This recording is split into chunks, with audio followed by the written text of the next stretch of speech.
All right, so you've been digging deep into some really interesting ideas all about strategy, huh? Yeah, it seems like you've been spending a lot of time with Seth Godin lately. That's true. There's a quite a bit of his thinking in this material. Makes sense. He's a really kind of a leading voice when it comes to thinking about strategy. Yeah, for sure. And so much of what he talks about is so relevant to everyone, right? Not just people running companies or planning big projects. Yeah, I mean, we all make strategic decisions every day, whether we realize it or not. Totally. Yeah. So, in this deep dive, we're going to try to distill the core essence of what strategy is and how you can use it to navigate whatever challenges you're facing. Yeah, we're going to try to give you those practical insights that you can actually put to use without feeling like you're getting bogged down in all the theory. Right, exactly. Because strategy can sometimes feel a little bit intimidating, right? Like this big complex thing that only experts can understand. Totally. And that's exactly what we want to avoid. We Mhm. want to make this accessible and fun. Yeah, so as we were looking through all the material you provided, four major themes kept popping up. Oh, yeah. What were those? So it's all about understanding time, the kind of game-like nature of strategic interactions, Okay.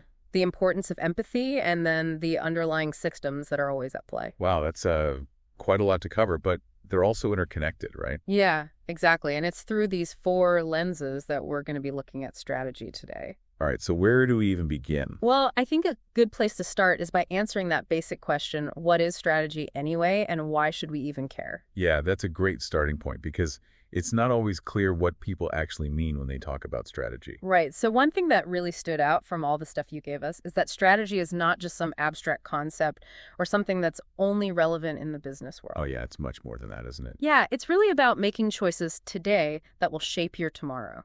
It's about having a long-term perspective and taking action with intention. So it's not just about reacting to things as they happen, but actually being proactive and creating the future you want. Exactly. It's like that classic analogy of the gardener, right? They're not just randomly throwing seeds around. They're carefully cultivating the soil, planting seeds with a specific vision in mind. And then tending to the garden over time, nurturing it, making sure it gets what it needs to flourish. Exactly. And that's a really important point because what these sources are suggesting is that without a clear strategy, all that effort and energy you put into things might actually be misdirected. Oh, wow. So you could be working really hard, but not actually making any real progress. Yeah, it's like setting sail without a map or a destination.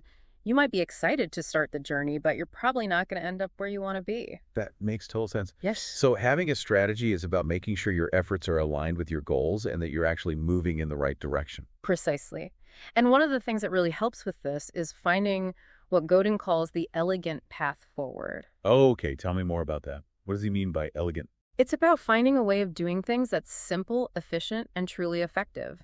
It's not about brute forcing your way through obstacles. So it's about working smarter, not harder. Yeah, and a lot of that comes down to setting up systems that work for you, rather than constantly having to rely on heroic individual effort. Systems. Okay, so we're talking about those underlying structures and processes that shape how things work. Exactly. And one of the key insights from the material you provided is that over the long run, a well-designed system will consistently outperform even the most talented individuals. Oh, wow. So it's not about being a superhero. It's about building a solid foundation for success. Right, because you can't always rely on bursts of brilliance or unsustainable levels of effort. Systems create leverage. They allow you to achieve more with less. Okay, so systems are clearly important, but what do they actually look like? I mean, how do we recognize a system when we see one? Well, think about it this way. Systems are all around us. They're the invisible structures that influence everything from how our societies function to how we interact with each other on a daily basis. So they're like those underlying rules of the game that we don't always consciously think about. Exactly. And one of the key things to understand about systems is that they have this natural tendency to resist change. Okay, so it's like trying to turn a giant ship, right? It takes a lot of effort to change its course. Yeah, it's because systems are made up of interconnected parts, or nodes as they're often called, and the relationships between these nodes are what give the system its structure. So it's not just about the individual components, but how they all fit together and interact. Exactly. And the material you've been working with mentions all sorts of elements that exist within a system. Things like roles, rules, inputs, outputs, feedback loops, power dynamics. It's like this intricate web of interconnected things. Oh, wow. And I imagine all these things can be both formal and informal, right? Like they don't necessarily have to be written down somewhere. That's right. Systems can emerge organically or they can be deliberately designed, but either way, they have a huge influence on how things operate. So understanding the systems at play is crucial for developing an effective strategy, Yeah. right? Because you need to know what you're dealing with. Absolutely. And one of the most fascinating things about systems is that they don't just appear overnight. They evolve gradually over time, layer upon layer. Oh, that's interesting.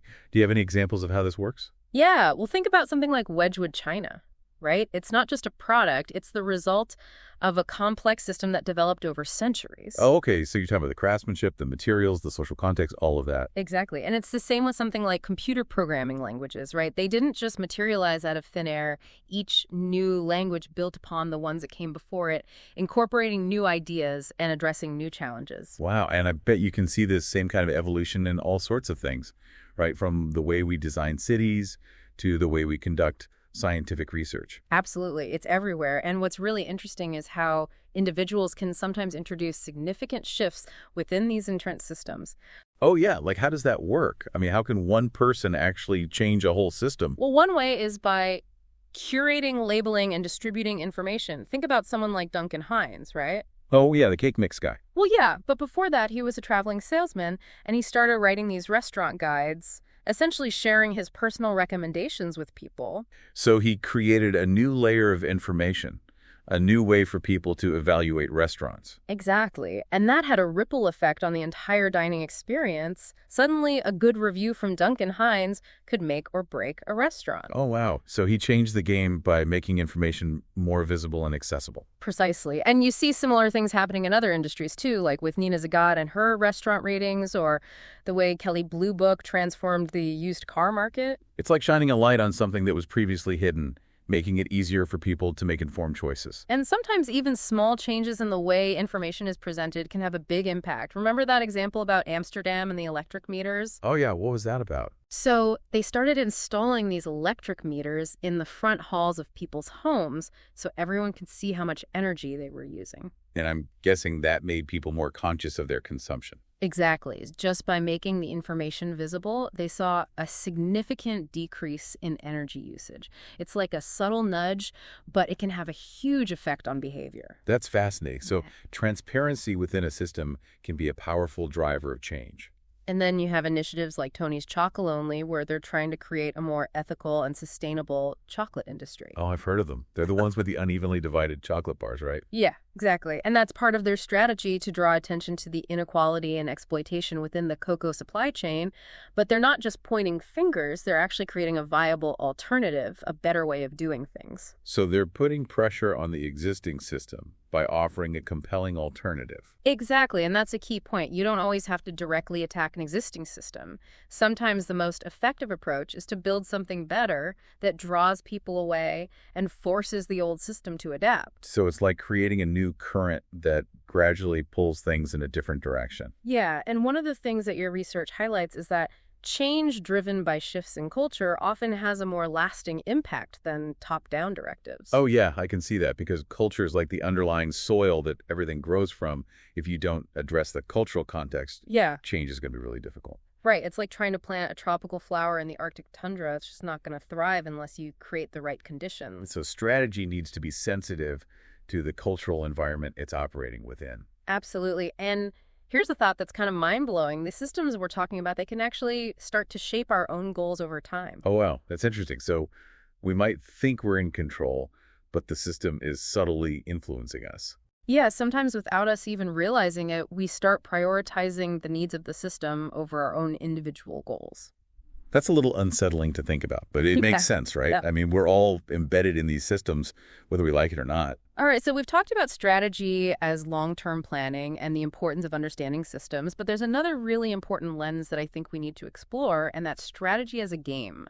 Oh, okay. So how does that work? I mean, what games have to do with strategy? Well, think about it. Every strategic situation, whether it's a business negotiation, a political campaign, or even just trying to get your kids to eat their vegetables, it involves players' rules, choices, outcomes, and feedback loops. Oh, I see. So you're saying that by viewing these situations as games, we can start to see the underlying dynamics more clearly. Exactly. And one of the benefits of adopting this perspective is that it can help us to detach from the emotional aspects of the situation and make more rational decisions. So if things don't go our way, it's not necessarily a personal failing, but maybe we just misjudged the rules of the game or made a suboptimal move. Exactly, and the material you provided mentions that game theory has been used to analyze all sorts of complex situations, from international conflicts to the spread of infectious diseases. Wow, so it's a pretty versatile framework then. Yeah, and one of the things that's really helpful about thinking in terms of games is that it highlights some key truths that apply across many different contexts.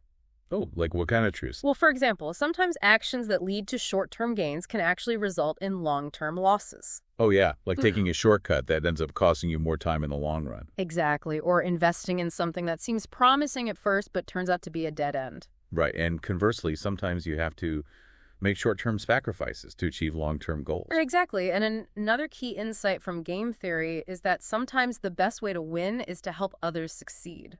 Oh, that's interesting. How does that work? Well, think about it in a networked environment or in a collaborative situation. Your success is often tied to the well-being of the larger ecosystem. So if you help others thrive, it ultimately benefits you as well. Precisely. And material also emphasizes that larger games are often made up of smaller subgames with their own unique dynamics. So it's like those Russian nesting dolls, right? You open one up and there's another one inside. Yeah, and sometimes those subgames can be even more important than the larger game itself because they're where the real action is happening. And I imagine these games can be pretty complex too, right? With multiple players competing and collaborating at the same time. Absolutely. And not all games are created equal. Some are fair, some are rigged, and some are just impossible to win. Oh, wow. So knowing which game you're playing is crucial, right? Because it determines your chances of success. Exactly. And one of the most important strategic decisions you can make is knowing when to walk away from a game that's not in your favor. Yeah, I mean, there's no point in wasting your time and energy on something that's just going to lead to frustration. And the material also points out that the skills and abilities that are valuable in one game might be completely useless in another. So it's about adapting your approach to the specific context you're in. Yeah, and the difficulty level of any game can change as you play, Yeah. so you need to be able to adjust your strategy accordingly.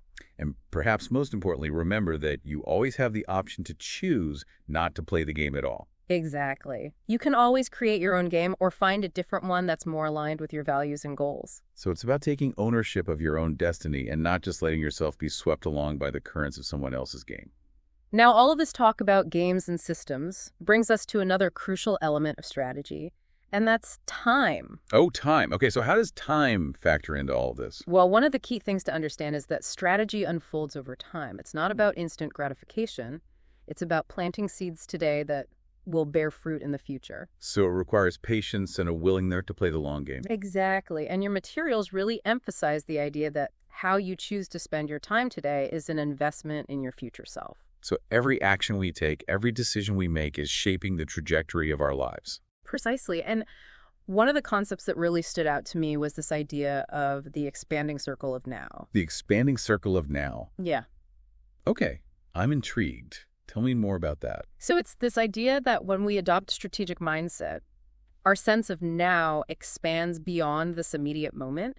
It encompasses the future because we're acting with the intention of influencing what's to come. Oh, wow. So our present actions are not just about the here and now. They're also about creating the future we desire. Exactly. And you can see this really clearly in the way networks develop. Think about something like the telephone, right? It took Bell's network decades to reach 1 million users. Oh, wow. That's a long time. Yeah, but then you look at something like Facebook, and they achieved that same scale in a matter of years, and now you have someone like Mr. Beast who can reach millions of people in a matter of hours. So the pace of change is accelerating, right? The timeline for building connections and spreading ideas is shrinking dramatically. Exactly. And that's why understanding time is so crucial for strategy, because the speed at which things happen is constantly changing. Right, so we need to be able to adapt our thinking and our actions to this ever-accelerating pace of change. Now, another really interesting point that your materials brought up was this idea that even a small initial advantage in a developing system can translate into a significant long-term advantage. Oh, yeah. Do you have an example of that? Yeah, there's this great story about Justin Kobylka, who's a breeder of ball pythons,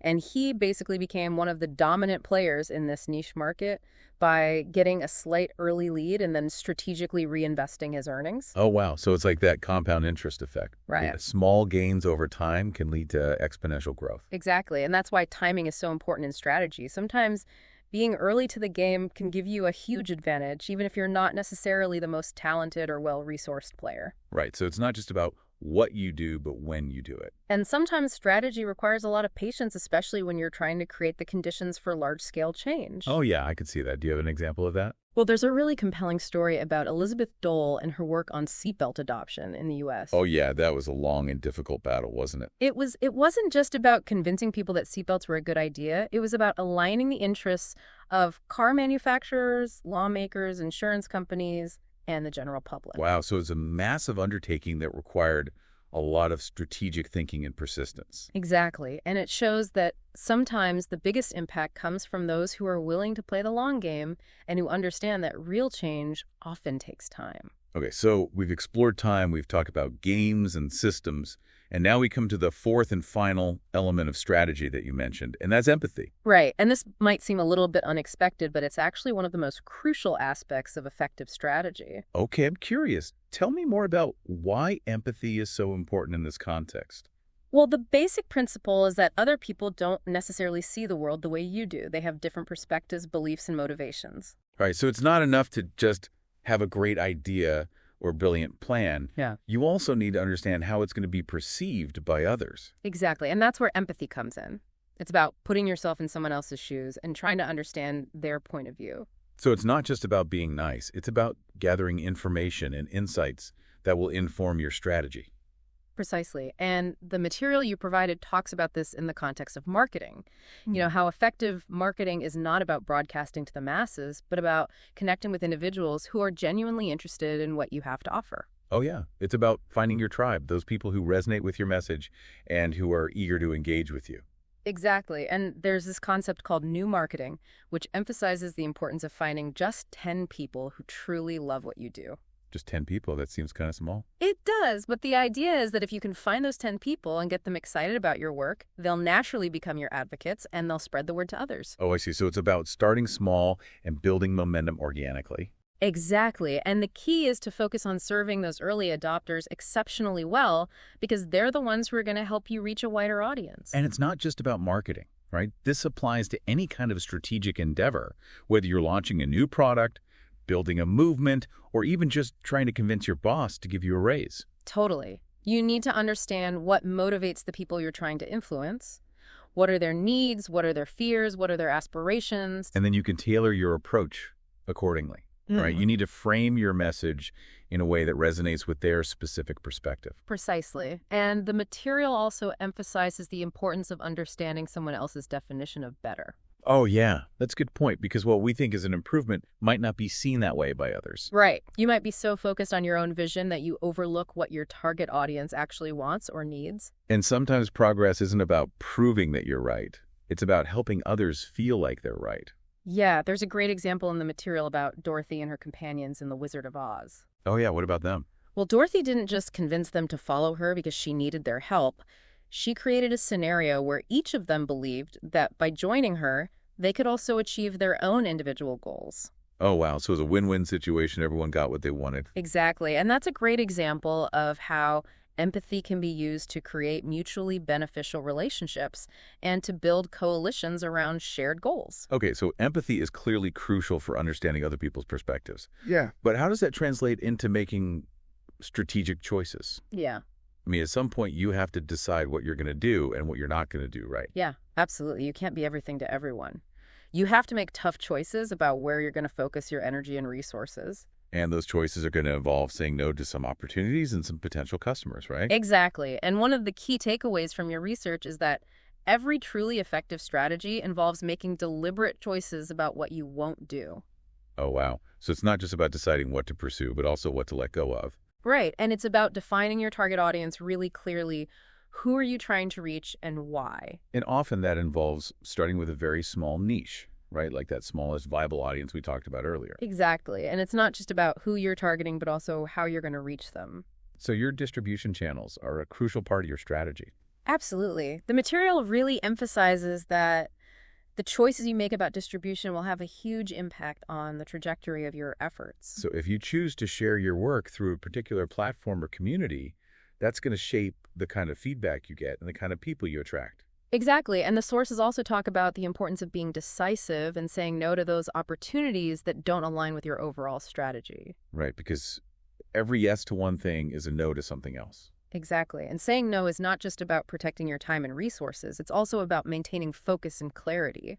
So it's about staying true to your vision and not getting sidetracked by distractions. Okay, so now that we've talked about making choices and maintaining focus, let's zoom out a bit and consider the process of adoption. Adoption, you mean how new ideas or innovations spread through a population? Exactly. And the material you shared mentions this classic model called the adoption curve. Oh, yeah, I've heard of that. It's that bell curve that shows how different groups of people adopt new things at different rates, right? Exactly. It starts with the innovators and early adopters who are always eager to try new things. Then you have the early majority and the late majority who are more cautious. And finally, you have the laggards who are resistant to change. Okay, so how does this model inform our thinking about strategy? Well, it highlights the importance of targeting those early adopters first because they're the ones who are most likely to be receptive to your message. And they're the ones who are going to help you gain initial traction and build momentum. Precisely. And then as you start to gain traction, you need to start thinking about how to build scaffolding for the later adopters. Scaffolding, okay, what does that mean in this context? It's about creating the conditions that make it easier for people to adopt your idea or your product. It could be things like providing clear instructions, offering support services, or building a community around your work. So it's about reducing the risk and the friction associated with adopting something new. Exactly. And the material suggests that marketing can be seen as a form of scaffolding. It's about making it easier for people who are already inclined to follow your lead to actually do so. So it's not about manipulating people. It's about creating a path for them to get where they want to go. Right, and it's important to tailor your approach to different groups along the adoption curve. What works for an early adopter who's excited about novelty might not work for someone in the late majority who's more concerned about practicality and reliability. So a successful strategy needs to take into account the different motivations and needs of each segment of the market. Okay, so we've covered a lot of ground here. We've talked about time games, systems, empathy, making choices, focusing your efforts, and understanding adoption. But as you know, implementing any strategy is rarely a smooth and straightforward process. There are always going to be challenges and obstacles along the way. Yeah, for sure. I mean, things rarely go exactly according to plan. Yeah. So what are some of the common pitfalls that we need to watch out for? Well, one of the most fundamental mistakes is confusing tactics with strategy. Oh, yeah, that's a good one. What's the difference again? So tactics are the specific actions you take, whereas strategy is the overarching plan that guides those actions. It's like the difference between deciding to post on social media every day and having a clear content strategy that aligns with your overall business goals. Right, so you can do a lot of busy work without actually moving the needle if you don't have a clear strategy in place. Exactly. And the material also emphasizes that relying on luck is not a sustainable strategy. Oh, yeah. I mean, we've all heard of stories about people winning the lottery, but that's not exactly a reliable path to success. Right. It's about consistent, persistent effort and making smart choices. And it's important to be aware of hindsight bias, right? That tendency to look back and think that the outcome was inevitable. Yeah, we all do that. It's easy to rewrite history in our minds and make it seem like we knew all along what was going to happen. But that can be dangerous because it can prevent us from learning from our mistakes and making better decisions in the future. And another trap to avoid is becoming what Seth Godin calls office plankton. Office plankton. Okay, that sounds interesting. What's that all about? It's about passively following instructions without questioning anything or taking any initiative. So it's like being a cog in the machine, just going through the motions without really engaging with the work. Exactly. And the problem with that is that you're essentially surrendering your agency. You're letting someone else dictate your path. Right, and that's not a recipe for strategic thinking or for a fulfilling career. The material also talks about this idea of nostalgia for the future. Nostalgia for the future. Okay. Well, that's a new one. What does that even mean? It's about getting so caught up in a romanticized vision of the future that you overlook the challenges and the hard work that's required to get there. Oh, yeah, I can see that happening. It's like being so focused on the destination that you forget about the journey. Exactly. And the problem is that when you encounter obstacles or setbacks, you're more likely to get discouraged and give up. Right, because reality rarely matches our idealized expectations. And then there are those classic project management traps that we all fall into from time to time. Oh, yeah, like what kind of traps? Well, things like poor communication, inadequate risk assessment, leaving things to the last minute. Oh, yeah, those are definitely familiar. I think we've all been there. Right. And the material emphasizes the importance of proactive planning, clear communication, and anticipating potential problems before they arise. So it's about being prepared and having a plan B and maybe even a plan C. Exactly. And finally, there's the trap of sunk costs. Sunk costs. Oh, yeah, that's a tough one to avoid sometimes. Yeah. What is that again? It's that tendency to keep investing in something, even when it's clear that it's not working, simply because you've already put so much time and energy into it. Yeah, it's like throwing good money after bad, right? You just keep hoping that things will turn around. Exactly. But sometimes the most strategic decision you can make is to cut your losses and move on. Yeah, it can be hard to let go. Yeah. But sometimes it's the best thing you can do for yourself and for your goals. So we've talked about a lot of potential pitfalls, but the good news is that there are also some really powerful questions that you can ask yourself to help you think more strategically. Oh, okay. I like that. What are some of those questions? Well, the first and most fundamental one is simply, what's your strategy? Oh, yeah, that's a good one. It forces you to articulate your plan and to make sure you actually have one. And then you can ask yourself, what does it mean to be a strategic thinker?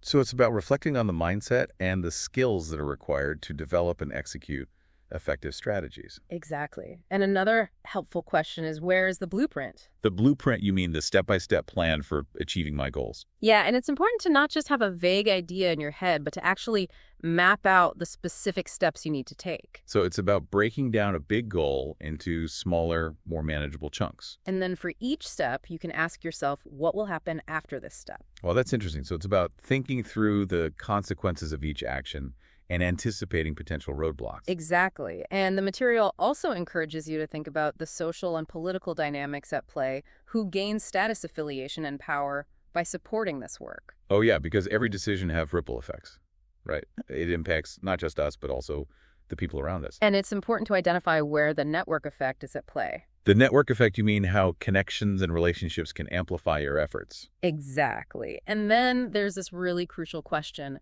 What do you need to learn, and who do you need to work with? Oh, yeah. That's a good reminder that we're always learning and that we can't do everything on our own. And then perhaps the most challenging question of all, where is the dip and when should you quit? Oh, wow. That's a tough one. Because it's not always easy to tell the difference between a temporary setback and a sign that you're on the wrong track. Right. And the material really emphasizes the importance of knowing when to persevere and when to pivot. So it's about being honest with yourself and recognizing when it's time to cut your losses.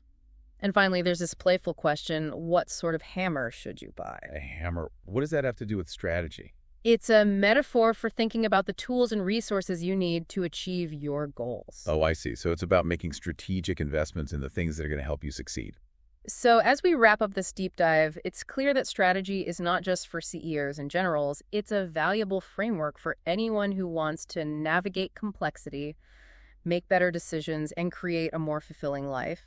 Yeah, absolutely. And it's all about understanding the interplay of time systems, games, and empathy. Exactly. And it's about making conscious choices today that will shape a better tomorrow. So what's one small, elegant channel that you, our listener, could create or influence to make your world a little bit better? It's an ongoing journey, this quest for strategic thinking. But it's a journey worth taking. Thanks for joining us. Absolutely.